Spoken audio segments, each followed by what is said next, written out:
How to check if someone is using your Instagram account. Hey everyone, welcome back to the video.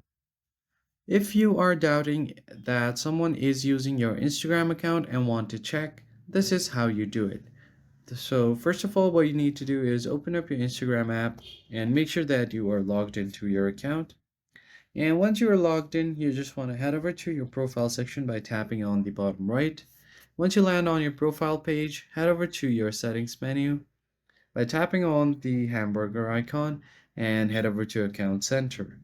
Now, once your Account Center is open, all you have to do now is head over to Password and Security, and here you'll find where you are logged in. So on under security checks, just tap on the first option and it will show you in a list of all of the devices where you are logged in.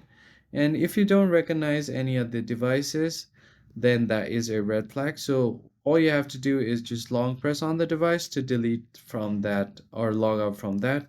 You can just tap on select the device to log out and select the device or devices that you don't recognize and log out from them. So that's pretty much it, guys. I hope you found this tutorial helpful. I'll see you guys on the next one.